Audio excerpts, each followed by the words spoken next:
Di tengah-tengah peristiwa yang ngeri, yang luar biasa dahsyat itu, maka ada video yang melegakan hati kita. Semua daerah itu terbakar, tapi ibu janda ini rumahnya tidak terbakar. Ini bukan janda sembarangan, ini janda yang perkasa. Ini janda yang menjadi kekasihnya Tuhan. Janda yang selalu rindu hadirat Tuhan. Janda yang selalu merindukan Tuhan. Yang selalu berkata seperti rusa merindukan sungai yang berair, demikianlah jiwaku merindukan Engkau ya Tuhan. Ternyata di rumah itu adalah rumah yang selalu ada persekutuan dengan Tuhan, yang selalu ada penyembahan, ada worship, rumah yang selalu ada keintiman dengan Tuhan. Rumah itu ternyata dilindungi Tuhan dari dahsyatnya api yang luar biasa. Kebakaran yang melanda semua daerah sekitar habis, tapi rumah itu terbukti dilindungi oleh Tuhan. Tuhan penjaga Israel itu melindungi rumah janda ini yang selalu ada di hadirat Tuhan. Saudara, itu mengherankan bagaimana semua daerah itu terbakar, tapi rumah janda ini tidak terbakar. Dan ternyata bahwa janda ini seorang pendoa, seorang yang ada di hadirat Tuhan, seorang yang senang dalam hadirat Tuhan, seorang yang selalu berkata, Kau Tuhan jadi andalanku. Tuhan menjadi prioritas utama di dalam hidupnya.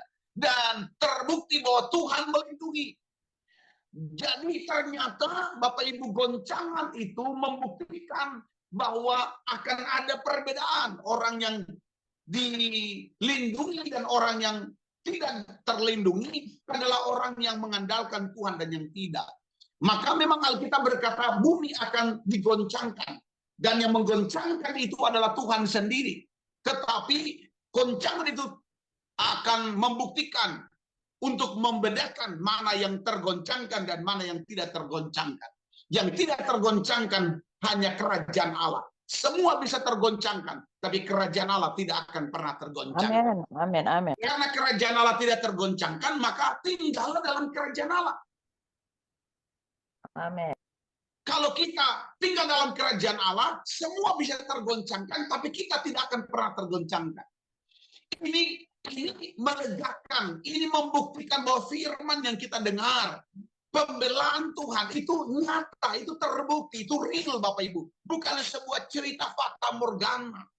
Firman yang kita dengar bahwa Tuhan melindungi, malaikat Tuhan menjaga, penjaga Israel yang tidak pernah tertidur dan tidak pernah terlelap. Bukan sebuah cerita yang memaniskan pendengaran kita, tapi real terbukti bahwa Tuhan melindungi seorang ibu janda yang suka berdoa, yang suka ada di hadirat Tuhan, yang suka ada renungkan firman Tuhan dan siang dan malam, selalu ada di hadirat Tuhan. Ternyata terbukti perlindungan Tuhan dalam hidup. Dan saya mengingatkan ini, bukan sekedar kita melihat videonya, tapi saya mengingatkan supaya kita jangan lupa bahwa perlindungan Tuhan akan terbukti bagi kita. Orang yang mencintai Tuhan akan dilindungi oleh Tuhan. Amin. Amin, amin, amin, amin. Jadi situasi yang seperti itu bisa terjadi kapan saja karena kita tidak pernah tahu. Tetapi apapun yang terjadi, kita percaya Tuhan telah membuktikan dan membuka mata seluruh manusia di muka bumi ini bahwa ternyata orang yang hidup dekat dengan Tuhan pasti dilindungi oleh Tuhan. Amin. Amin. Amin. Amin, amin, Amin. amin.